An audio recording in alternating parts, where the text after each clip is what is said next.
The morning sun cast long shadows across Haven's Edge as Kim Nari walked toward the forest with a small bag of dried meat.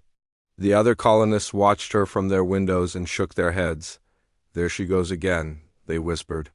Off to feed that monster? Nari did not care what they said. She had stopped caring about their whispers 3 years ago when her mother died in the transport crash. The crash that started everything? The crash that left her alone with a father too busy running the colony to notice his daughter was drowning. In grief, Captain Lee Minho stood on the command center balcony and watched his daughter disappear into the tree line. His heart ached every time she made this journey. Every day for 2 years now, she walked to the same clearing to meet the creature she called Shadow. A massive, Volf-like beast that should have killed her the first time she approached it. The Fenrirs were death on 4 legs. Everyone knew this. They stood 6 feet tall at the shoulder with silver fur that seemed to shimmer in moonlight. Their eyes glowed amber in the dark, and their howls could freeze blood in human veins. The colony had lost 12 people to Fenrir attacks in the first year. 12 good people torn apart by claws as long as kitchen knives, but somehow Nari had found one that did not attack. Instead, it listened when she spoke. It took food from her hands without biting. It even seemed to understand when she cried. Nari reached the clearing and sat on her usual fallen log. Within moments, Shadow emerged from between the trees. The great Volf moved without sound, appearing like smoke given form. His amber eyes fixed on her face with an intelligence that made her breath catch every time. "Hello, Shadow," she said softly, pulling the dried meat from her bag. "I brought your favorite." The Fenrir approached slowly and lowered his massive head. Nari placed the meat on the ground between them. Shadow sniffed once, then began to eat, never taking his eyes off her. "Father thinks I am crazy," Nari continued, her voice barely above a whisper. "The others think I am dangerous. They say I will bring the pack down on the colony." Shadow finished eating and moved closer. The Volf was enormous, bigger than any earth animal had ever been. His head reached Nari's chest even when she stood. But when he settled beside her log, he was gentle as morning mist. "Sometimes I think you are the only one who understands me," she said, reaching out to touch the silver fur on his neck. Back at the colony, Corporate Inspector Park Jinwoo reviewed his reports with growing concern. He had arrived from Earth just 3 days ago to evaluate Haven's Edge for continued support. What he found disturbed him greatly. "Captain Lee," he said as Minho entered the administrative office, "we need to discuss your daughter." Minho's jaw tightened. "What about her?" "She is consorting with hostile alien life forms. This represents a clear danger to colonial security." Park Jinwoo tapped his tablet screen. "I have documented 12 separate instances of her approaching the creatures the colonists call Fenrirs. Shadow has never harmed her." "Shadow?" Park Jinwoo raised an eyebrow. "You have named the creature?" "Nari named it. And that creature has been peaceful for 2 years now." Park Jinwoo stood and walked to the window. He could see the forest edge, where other colonists worked their fields. They glanced nervously at the tree line as they labored. Fear lived in their movements. "Captain, your colonists are terrified. They believe your daughter will anger these beasts and bring destruction on them all. Colony morale is at dangerous levels." Minho rubbed his forehead. "Nari lost her mother in the crash. The connection with Shadow has helped her heal, or it has made her delusional. I recommend immediate psychological intervention and removal of the threat." "Removal?" "The creature must be eliminated, along with any others that pose a risk to human life."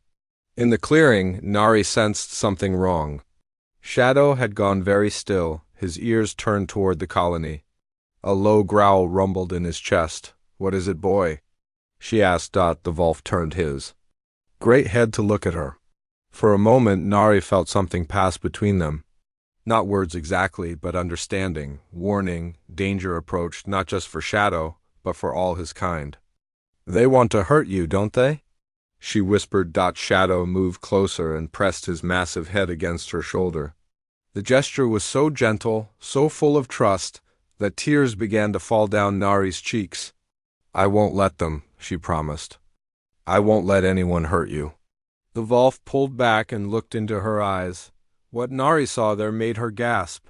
Intelligence burned in those amber depths. Not animal cunning, but something far deeper. Ancient wisdom that had watched civilizations rise and fall. At the colony, Park Jin-woo finished his final report. His recommendation was clear. Kim Nari required immediate psychiatric evaluation and possible removal from the colony. The Fenrir threat needed elimination through controlled burns of their forest habitat. Haven's Edge could not survive with such dangers lurking at its borders. Captain Minho read the report with growing dread. He knew Park Jin-woo held the power to shut down their colony entirely.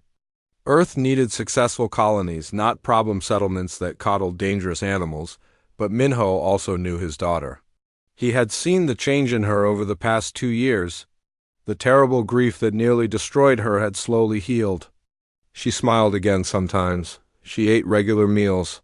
The nightmares that used to wake the entire residential block had finally stopped, all because of Shadow. As the sun began to set, Nari made her way back to the colony. Shadow followed her to the forest edge as he always did, then melted back into the trees. She could feel his presence watching until she reached the safety of the outer buildings. Other colonists turned away as she passed. Some made signs against evil. Children were pulled inside when she walked by. The fear in their eyes hurt worse than their whispered words ever could. That night at dinner, Minho looked across the table at his daughter. She ate quietly, lost in thought. Finally, she spoke. "Something is coming, father. Something that will change everything." "What do you mean?" Nari met his eyes. "Shadow showed me. Not with words, but I could feel it. There are others out there, beyond our world, and they are not kind like Shadow." Minho felt ice in his veins. "Nari, you're frightening me." "Good," she said softly. "Because we should all be frightened. The time of safety is ending." Outside their window, amber eyes watched from the darkness of the forest. Shadow had not returned to his pack as usual. Tonight he stood guard, sensing what his human friend could not yet understand. The galaxy was about to notice Haven's Edge, and that attention would bring death. The ships appeared in the sky like silver tears falling upward. 3 massive vessels descended through the clouds above Haven's Edge, their hulls gleaming with unknown metals. Every colonist stopped what they were doing to stare at the impossible sight. Captain Lee Minho felt his blood turn to ice water. First contact. The moment every human colony feared and hoped for in equal measure. He activated the emergency beacon that would alert Earth Command. Knowing the message would take months to reach home, they were on their own. Ambassador Veltar of the Kaleri stepped from the lead ship with the fluid grace of a predator. His reptilian features were sharp and elegant, with scales that shifted from green to gold in the sunlight. Behind him came his delegation. The insectoid Zephyrians clicked and buzzed among themselves, their compound eyes reflecting the alien landscape. The crystalline Nexari moved like living gemstones, their bodies refracting light into rainbow patterns. "Humans of Haven's Edge," Veltar spoke through a translation device that made his words sound like wind through stone. "I am Ambassador Veltar of the Galactic Hegemony. We come to evaluate your species for potential inclusion in our civilization." "Captain." Minho stepped forward, his dress uniform hastily thrown on over work clothes. "I am Captain Lee Minho, commander of this colony. We welcome you in peace." Veltara's golden eyes studied the human with obvious disdain. These creatures looked so primitive with their soft skin and weak bodies. No natural weapons, no protective shells, no enhanced abilities. How had such fragile beings managed to reach the stars? "We will observe your settlement for 7 standard days," Veltar announced. "During this time, you will demonstrate your species' worthiness to join the greater galactic community." Park Jin-woo pushed forward, his corporate authority making him bold. "Ambassador, we represent Earth's most successful colonial expansion. Our technology and determination have allowed us to thrive on dozens of worlds." The Zephyrian delegate, Zizia KTH, buzzed what might have been laughter. "Your technology is crude metal and chemical reactions. Your expansion is limited to 3 star systems. You are infants playing with fire. In the forest, Shadow lifted his great head and sniffed the air. Strange scents carried on the wind. Scents that made his fur stand on end and brought ancient memories stirring in his mind. He had smelled these particular odors before. Long ago, when his pack was young and the stars held different patterns, the hegemony had come. Nari felt Shadow's distress like a physical pain in her chest. She was helping her father prepare for the alien delegation when the sensation hit her. Something was wrong, very wrong. "Father, I need to go to Shadow," she said, dropping the ceremonial banner she had been hanging. "Not now, Nari. These visitors are the most important thing that has ever happened to our colony. Shadow is frightened. He never gets frightened." Minho turned to look at his daughter. Her face was pale and her hands shook slightly. "What do you mean? Something about these aliens scares him." "Really scares him." Before Minho could respond, the delegation arrived at the colony center. The aliens moved through the human settlement like tourists examining a primitive exhibit. They studied the buildings, the technology, the people themselves with clinical detachment. Veltar paused when he saw Nari standing beside her father. There was something different about this young human. She carried herself with unusual awareness, her eyes tracking movements others missed. "And who is this?" he asked. "My daughter, Kim Nari," Minho replied carefully. "Interesting. She seems more alert than the others." Veltar stepped closer to Nari, his reptilian features impossible to read. "Tell me, child, what do you know of the creatures that inhabit your forests?" Nari met his golden gaze without flinching. "I know they are not just creatures, they are something more." The crystalline Nexari delegate, Prismaver, chimed with harmonics. That sounded like breaking glass. "The young human speaks of the apex predators, the ones your species calls Fenrir's." "You know about them?" Minho asked, surprised. "We know of them," Valtar said slowly. "They exist on 17 worlds across this sector of space. Always the same species, always hostile to any intelligent life that attempts to settle near them. But Shadow is not hostile," Nari said quietly. The entire alien delegation went very still. Zaketh's compound eyes focused on her with laser intensity. "Shadow? My friend. He has never hurt anyone." Veltar exchanged glances with his companions. In their language he spoke rapid words that the translation device did not process. Finally he turned back to Nari. "Show us," he commanded. The walk to the forest felt like a march to execution. Captain Minho walked beside his daughter while the alien delegation followed at a careful distance.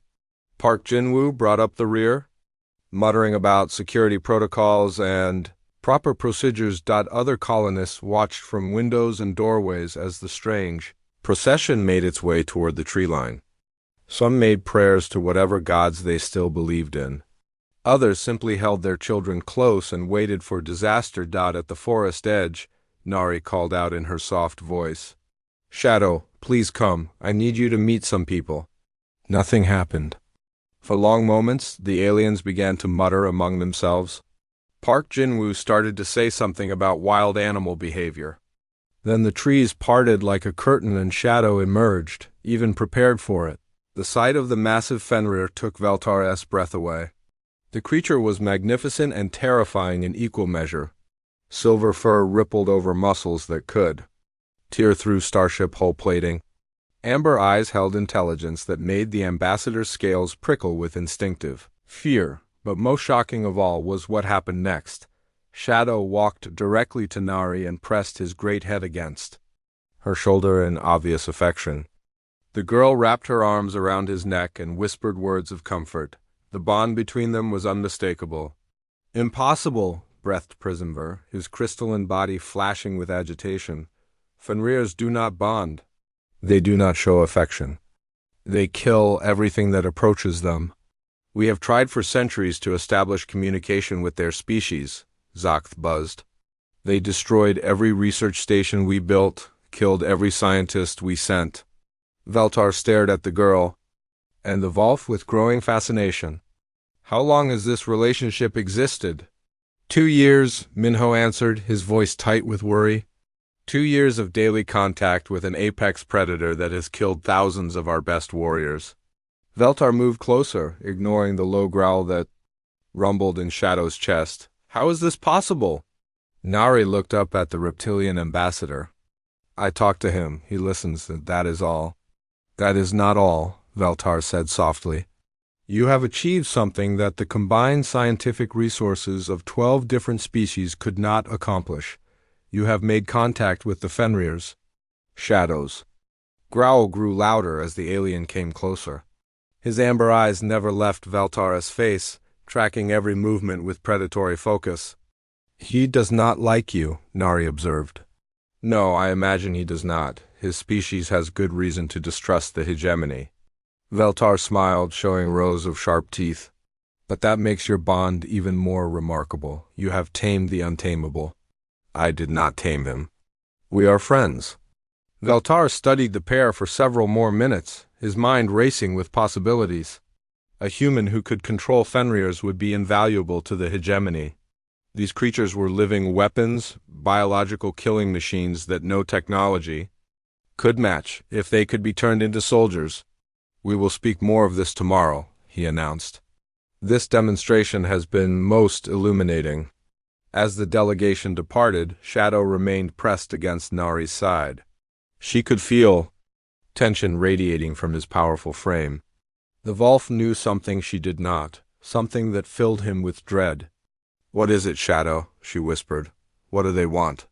The great Volf turned his amber eyes toward the alien ships in the distance. When he looked back at Nari, she saw something that chilled her soul, sorrow, as if he was already mourning something that had not yet died. That night, Veltar stood on the observation deck of his ship and gazed down at the human colony. Such a primitive settlement, yet it harbored the most valuable discovery in centuries. A species that could bond with Fenrirs. He activated his communication array and sent a message toward the core worlds of the hegemony. The message was simple but profound. Humanity will be tested. If they prove worthy, they will serve. If they prove unworthy, they will be eliminated. Either way, we will learn their secret. In the forest below, hundreds of amber eyes opened in the darkness. The pack had gathered as they had not gathered in decades. Something was coming. Something that would test the bond between human and Volf as it had never been tested before. Shadow lifted his head and howled into the night sky. Across the forest, his pack answered. The sound echoed through the colony like a promise or a warning. The time of peace was ending. The morning of the fourth day brought Ambassador Veltar to the colony center with news that would change everything. He stood before the gathered colonists with his crystalline and insectoid companions flanking him like living weapons. The translation. Device around his neck hummed with power as he prepared to speak. Captain Lee Minho sensed disaster approaching. The past 3 days had been filled with tests and demonstrations. The aliens had examined their technology, their society, their defenses. Always they looked disappointed, as if humans were failing some invisible examination. People of Haven's Edge, Veltar began, his reptilian voice carrying across the silent crowd. The galactic hegemony has reached its decision regarding humanity's place in the galaxy. Every colonist held their breath. Even the children seemed to understand that their future hung in the balance. Your species shows potential but lacks the strength necessary for full membership in our civilization. Therefore, we offer you this opportunity to prove your worth. Minho stepped forward. What kind of opportunity? A test of survival. In 30 standard days, a hegemony military force will arrive at this world. They will attempt to destroy your settlement. If you can survive their assault for 72 hours, humanity will be granted junior membership status in our alliance. The silence that followed was deafening. Then someone in the crowd screamed. Others began shouting questions and protests. Children started crying. The peaceful morning had become a nightmare. This is murder, Park Jinwoo said, his corporate confidence finally cracking. You cannot simply attack innocent people. Zaith, the insectoid delegate, buzzed with what might have been amusement. We attack no one, we merely provide a test. If humanity is strong enough to survive, you prove your worth. If not, you prove you were never meant to reach the stars. How many ships will you send? Minho asked, his military mind already working. On the impossible problem. Enough, Veltar replied. 3 battle cruisers, 12 attack fighters, and 2,000 ground troops, elite warriors from across the hegemony. They will show no mercy. The numbers hit Minho like physical blows. Haven's Edge had 200 colonists, most of them farmers and technicians. Their weapons were basic hunting rifles and construction tools. Against a force like that, they had no chance at all. Why? He asked quietly. Why not just kill us now if that is what you want? Veltara's golden eyes gleamed with something that might have been respect. Because the hegemony values strength above all else? If you find a way to survive, you earn the right to exist. If you do not, then you are always going to fail eventually. Prismver, the crystalline being, chimed with harmonics that hurt human ears. Your daughter interests us, Captain. Her bond with the apex predator is unique. If she survives the test, we may have special uses for her abilities. Nari felt ice in her veins at those words. She stood at the back of the crowd with Shadow pressed against her side. The great Volf had insisted on coming to the gathering, despite the fear it caused among the colonists. Now she understood why. He had sensed the danger before any human could. What happens to the rest of humanity if we fail? Someone shouted from the crowd. Your homeworld and other colonies will be eliminated, Veltar said without emotion. Weak species that cannot defend themselves become prey for stronger ones. This is the natural order of the galaxy, the crowd erupted in panic. People ran toward their homes to gather families and possessions. Others stood frozen in shock. A few of the younger men started talking about fighting. Though they had no idea how to begin, Captain Minho raised his voice above the chaos. Everyone stay calm. We have 30 days to prepare. 30 days to find a way to survive. But even as he spoke the words, Minho knew they were impossible. 2,000 elite alien warriors against 200 human colonists. It was not a test. It was an execution with the pretense of fairness. As the aliens returned to their ships, Nari followed at a distance with Shadow beside her. The great Volf's amber eyes tracked every movement of the departing delegation. His lips pulled back to show fangs as long as kitchen knives. They want to use me, Nari whispered to her companion. They think I can control you like some kind of weapon. Shadow turned his massive head to look at her. In his eyes she saw understanding that went deeper than words. The Volf knew exactly what the aliens intended. He also knew it would never work the way they imagined. That evening, the colony held an emergency meeting in the community center. Maps covered every table. Weapon inventories had been counted and recounted. The numbers remained hopeless no matter how many times they checked. We could evacuate, suggested Dr. Kim Hyan, the colony's medical officer. Take the transport ships and run for deep space. Run where? Minho replied. They have faster ships and better sensors. They would hunt us down within days. We could hide in the forests, offered another colonist. The Fenrias might keep the aliens away. Several people laughed bitterly at that suggestion. The Fenrias will kill us just as dead as the aliens will, someone said. At least the aliens use quick weapons. Nari stood up slowly. Every face in the room turned toward her. The Fenrias are not our enemies, she said quietly. Tell that to the 12 people they killed in the first year, Park Jin-woo snapped. Hissa. Corporate authority was meaningless now, but fear made him cruel. Your pet Volf does not speak for his entire species. Shadow is not my pet. He is my friend. And his pack knows about the aliens. They are afraid too. Afraid? Minho looked at his daughter with surprise. Fenris are afraid of the hegemony? Shadow remembers them from long ago. His kind have fought the aliens before on other worlds. The hegemony always wins. The room fell silent as the implications sank in.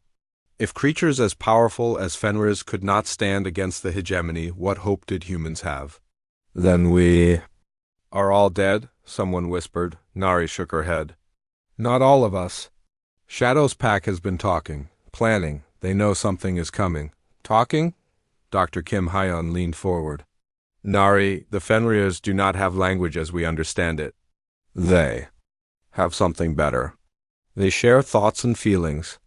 Shadow has been telling them about me, about all of you. Some of them are curious. Curious enough to help us? Minho asked, though he hardly dared hope. I do not know. But Shadow wants me to meet with the pack leaders tomorrow. To speak for humanity. The suggestion caused an uproar. Half the colonists shouted that it was suicide. The other half argued it might be their only chance. Voices rose and tempers flared as fear drove people toward desperate choices. Finally, Minho held up his hand for silence. If the pack leaders will meet with you, we have to try. But you will not go alone. Shadow says they will only meet with me. Others would be seen as a threat. Then I forbid it. I will not lose you too. Nari looked at her father with eyes that seemed far older than her years. Father, we are all going to die in 30 days unless something changes. If talking to the Fenriers gives us even a small chance, I have to take it. Outside the community. Center, amber eyes watched from the forest darkness. The pack had gathered in numbers not seen for generations. Dozens of the great wolves stood silent among the trees, their attention focused on the human settlement. They remembered the hegemony from worlds long lost. They remembered the burning forests and the poisoned rivers. They remembered running before ships that rained death from above. But they also remembered something else. Something that made this world different from all the others. Here, for the first time in centuries, a human had shown them kindness without wanting anything in return.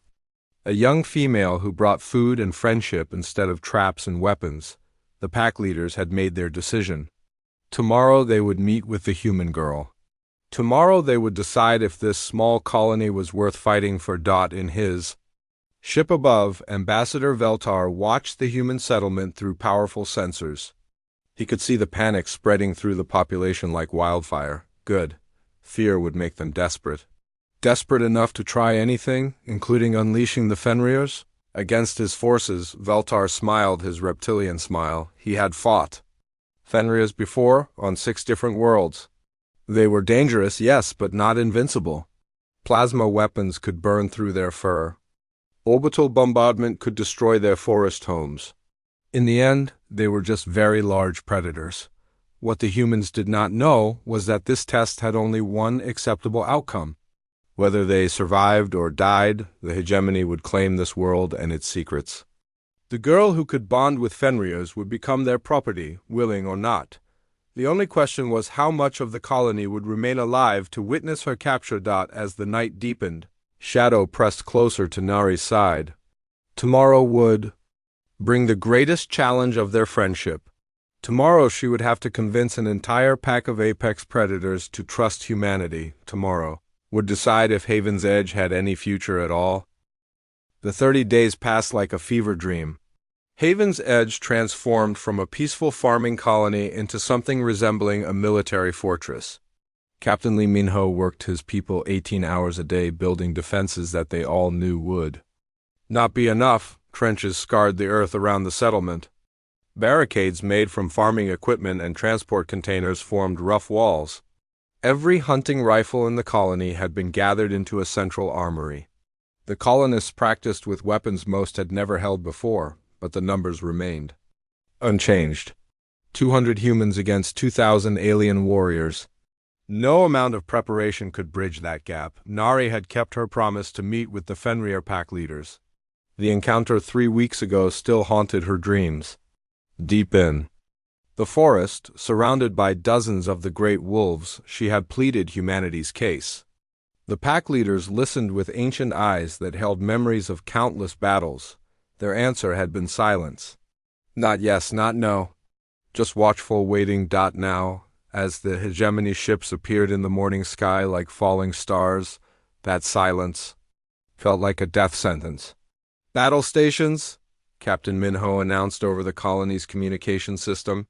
His voice stayed steady despite the terror in his heart. All civilians to the underground shelters. Defense teams to your positions. The 3 hegemony battle cruisers hung in the sky like metallic storm clouds. Their hulls gleamed with weapons. That could level mountains. Around them, 12 smaller attack fighters moved in precise formations, their engines leaving trails of superheated plasma. Ambassador Veltar stood on the command bridge of the lead cruiser and smiled his reptilian smile. Below him lay the human settlement, tiny and fragile as a child's toy. This would be over quickly. Begin the demonstration, he ordered. The first plasma blasts fell like artificial lightning.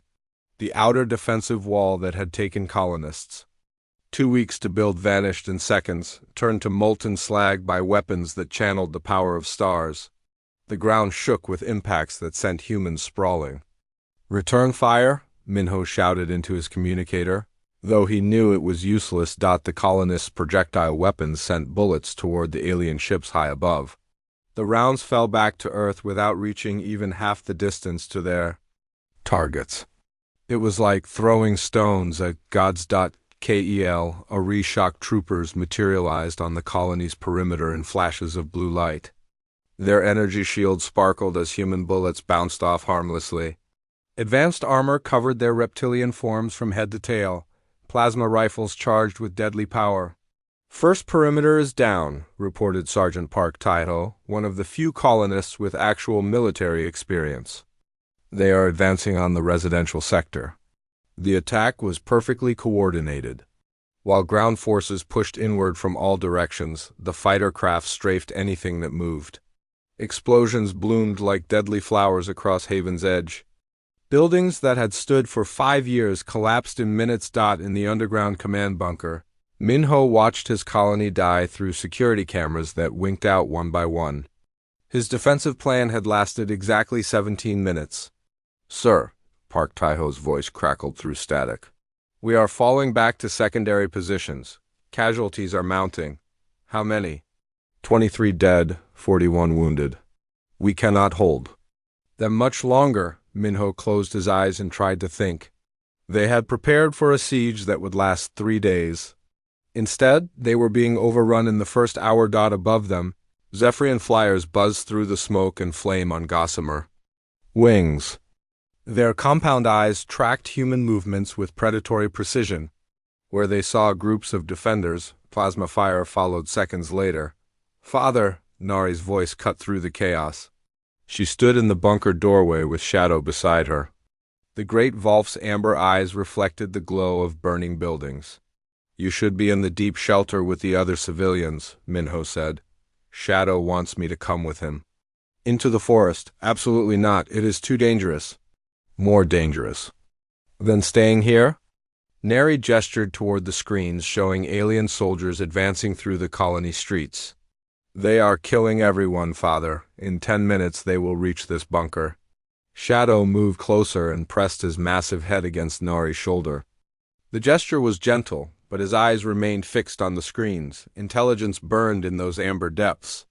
The Volf understood exactly what was happening. "The pack leaders never gave you an answer," Minho said desperately. "You do not know if they will help." "No," Nari admitted.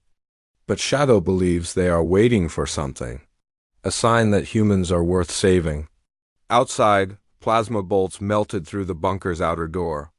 Alien voices called to each other in languages that sounded like breaking glass and grinding metal. They had found the command center. "Sir," Park Taiho's voice was barely audible through the static. "They have broken through the inner perimeter. We are down to 47 effective combatants. Requesting permission to fall back to final positions." "Granted," Minho replied, though he knew there were no final positions left. The colony was lost. Nari placed her hand on Shadow's neck and looked into his eyes. What passed between them was not words, but something deeper. Understanding flowed like electricity between human and Volf. "He says his pack is watching," she whispered. "They are waiting to see what humans do when all hope is gone. Whether we fight or surrender, whether we protect each other or abandon the weak." "And what have they decided?" "Nothing yet. But Shadow thinks this is the moment. When they decide if humans are like the other species they have known or something different." The bunker's inner door began to glow cherry red as plasma cutters worked from the other side. In minutes, Kaleri shock Troopers would pour through that opening. The last leaders of Haven's Edge would be dead or captured. Minho looked at his daughter and the great Volf beside her. In Shadow's eyes he saw patience that spanned centuries.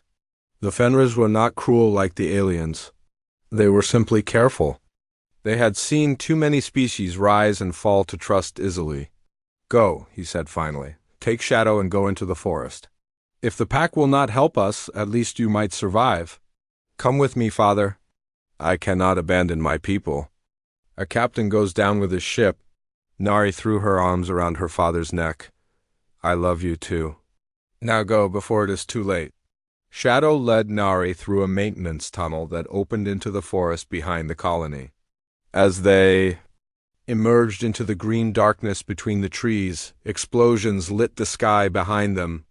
The sound of plasma weapons and human screams echoed through the night. They ran deeper into the forest, until the sounds of battle faded to a distant rumble. Finally, Shadow stopped in a clearing where moonlight filtered through the canopy above. His amber eyes reflected the silver light as he lifted his great head and howled. The sound that answered from the darkness made Nari's blood freeze. Not one howl, but dozens. The pack had gathered in numbers she had never imagined. Amber eyes opened like stars throughout the forest as Fenrirs emerged from the shadows. They were magnificent and terrifying.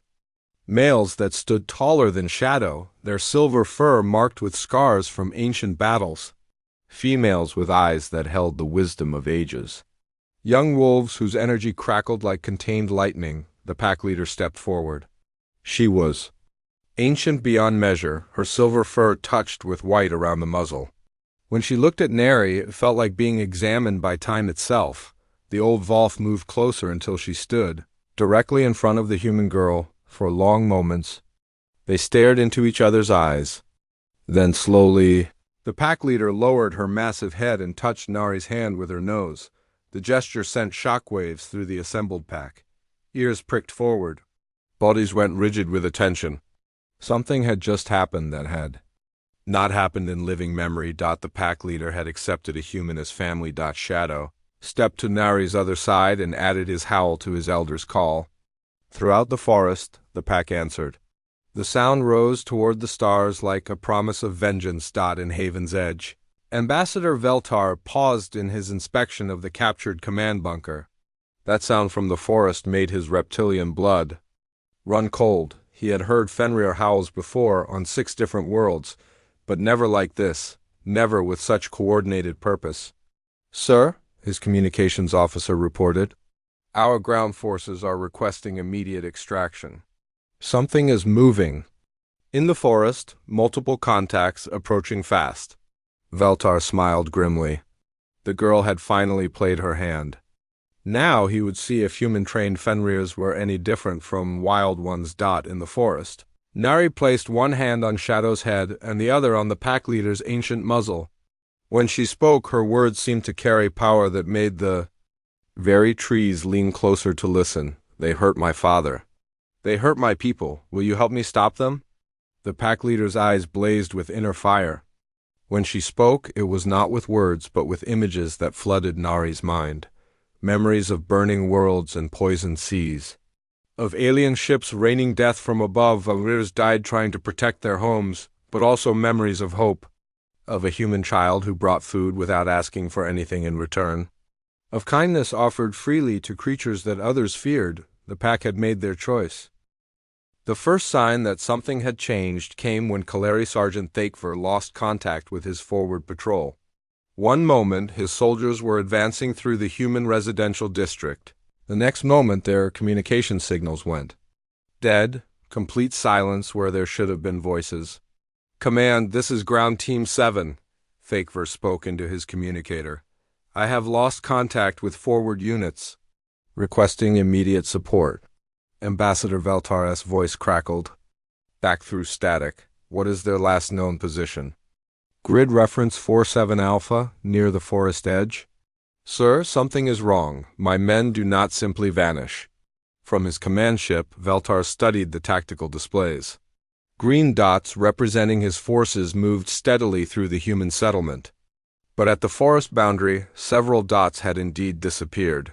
not destroyed, which would show as red marks. Simply gone. Send a reconnaissance drone to investigate, he ordered. The drone launched from the nearest attack fighter and streaked toward the forest at tremendous speed. Its advanced sensors could detect heat signatures through solid rock. Whatever had happened to the patrol, the drone would find answers. The drone's signal lasted exactly 37 seconds after entering the forest airspace. Then it too vanished without trace. In the woods, Nari felt the change like electricity in her bones. The pack leader had touched her mind, sharing memories that stretched back thousands of years. Now she understood what the Fenrirs truly were. They were not just wolves grown large. They were something far older and more dangerous. A collective consciousness that spanned worlds and time itself. What one Fenrir learned, all Fenrirs knew. What one remembered, all remembered. And they remembered the hegemony very well.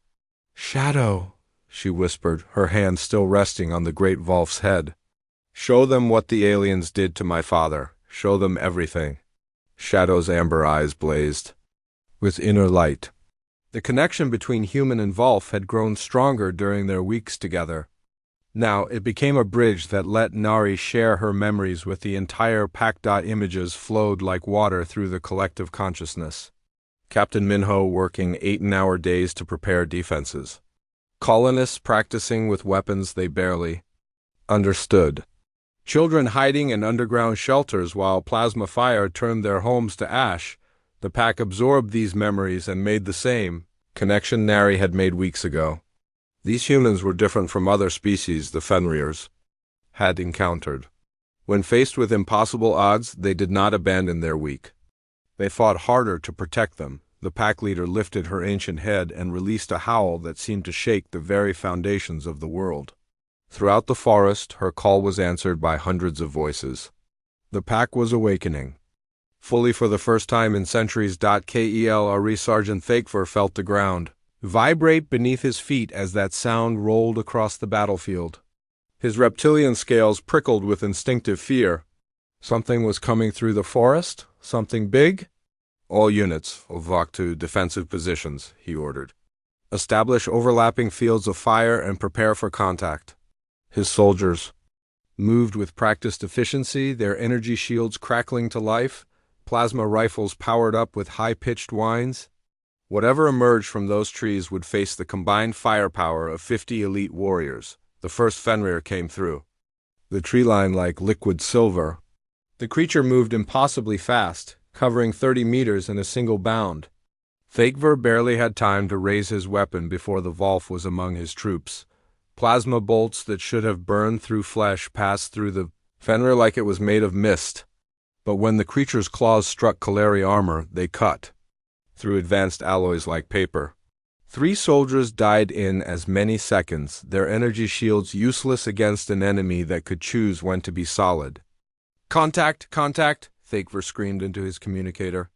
"We are under attack by hostile Fenrirs. They are not affected by our weapons." More wolves poured from the forest in a silver tide. Dozens of them, then hundreds.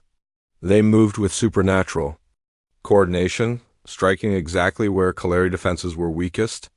Some phased through solid matter to attack from impossible angles. Others leaped distances that defied physics. Above the battlefield, Sefrian fighter pilot Zixka watched in, growing horror as his ground support requests became screams for help. The Kaleri shock troopers were being torn apart by creatures that seemed to ignore the basic laws of physics. "Command, this is Air Wing Leader. Ground forces are in full retreat. Requesting permission to provide close air support." "Granted." Veltar's voice came back tight with anger. "Burn everything." "Nothing survives." Zixka dove his fighter toward the forest, plasma cannons charging for maximum destruction. The weapons that had leveled human buildings would reduce these oversized wolves to ash and memory. The Fenrir that met him in midair should not have been able to exist. Wolves could not fly, could not survive in vacuum, could not tear through starship armor with their bare claws. Yet this one did all 3 things as it dragged Zixka's fighter from the sky in a ball of flame. In the forest clearing, Nari felt each victory like a pulse of electricity through her connection with Shadow. The pack was not just fighting. They were hunting with purpose and intelligence that made their individual members into parts of a single, massive predator. They are winning, she breathed, hardly daring to believe it. The pack leader turned her ancient eyes toward the human girl. What passed between them was not words, but pure understanding. The Fenrirs had been waiting for this moment for generations, waiting for allies who fought not for conquest, but for protection of family. Humanity had passed their test. On his command ship, Ambassador Veltar watched his tactical display dissolve into chaos. Green dots representing his forces winked out, faster than he could count them. His perfectly coordinated assault had become a rout in less than an hour. "Sir," his weapons officer reported with barely controlled panic, "we have lost 70% of ground forces. Air support is down to 4 fighters. The creatures are somehow surviving orbital bombardment." Veltar's golden eyes narrowed as he studied the data. Impossible. Nothing biological could withstand the firepower he had brought to this world. Yet the evidence was undeniable. His elite warriors were being systematically destroyed by animals that should not exist. "Target the human settlement with heavy plasma artillery," he ordered. "If we cannot capture the girl alive, we will at least deny her to our enemies." The command ship's main guns swiveled toward Haven's Edge, weapons that could crack continents focusing on the tiny human colony.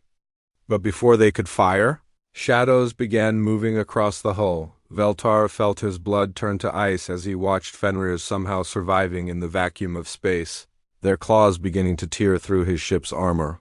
The creatures that had destroyed his ground forces were now coming for him personally. In the colony's underground bunkers, Captain Minho heard the sounds of battle change. The steady thunder of plasma weapons was becoming sporadic.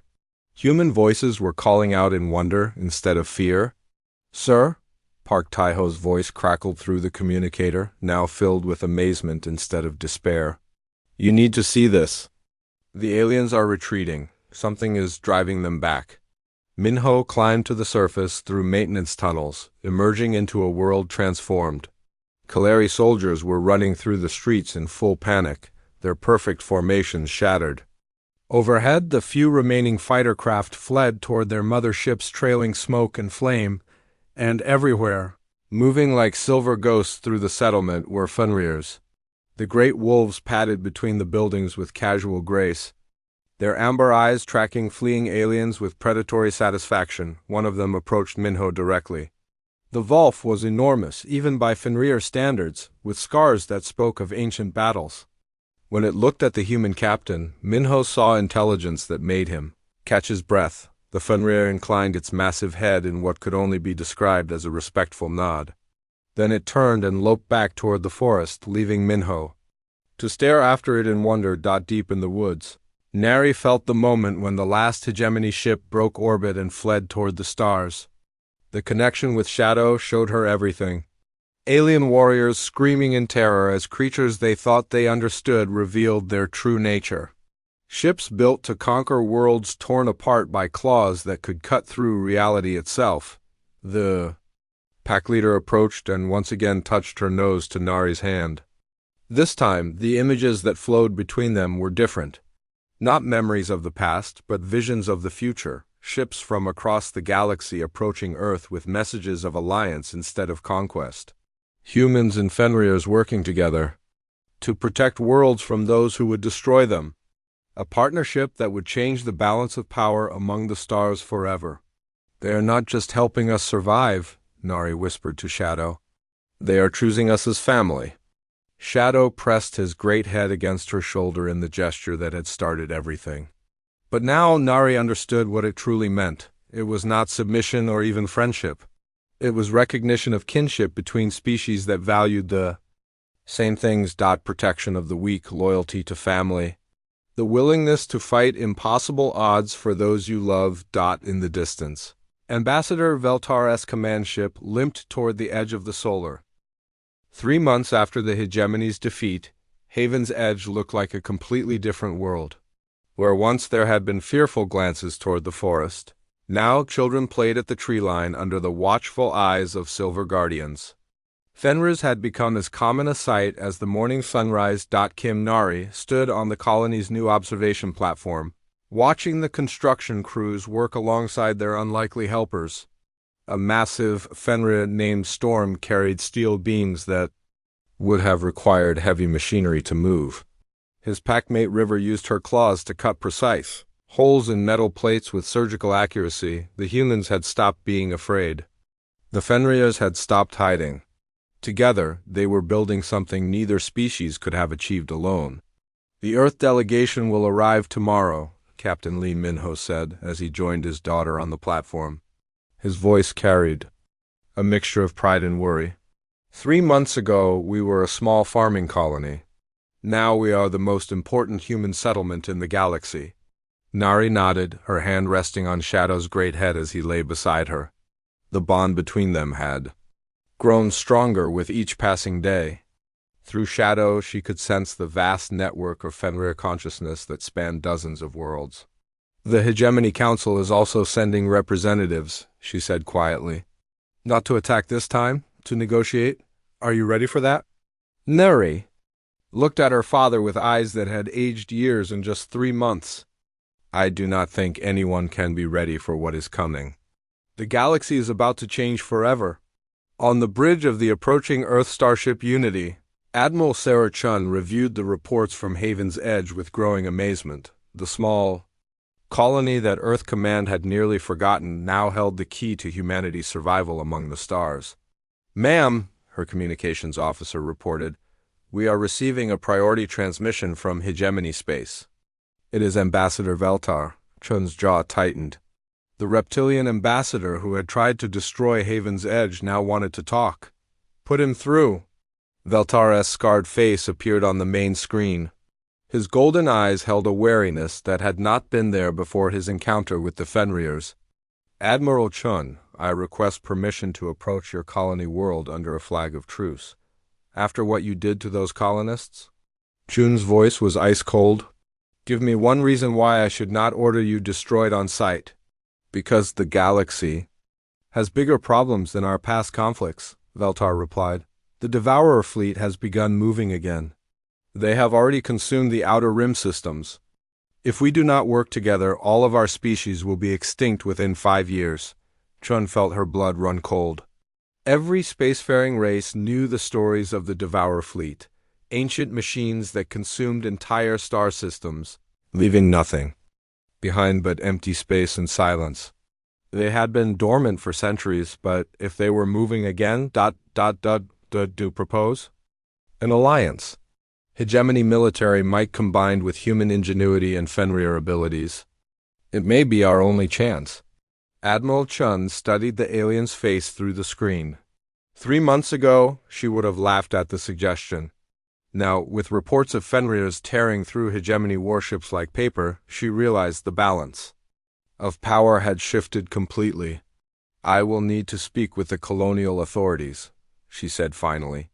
"Especially with their pack speaker, the human girl who commands the wolves." Veltar's expression showed grudging respect. "Yes, her word will carry great weight now, more weight than mine, certainly." On Haven's Edge, Nari felt the approaching ships long before they appeared in the sky. Through her connection with Shadow, she sensed the Fenrir packs on 17 different worlds all turning their attention toward this moment.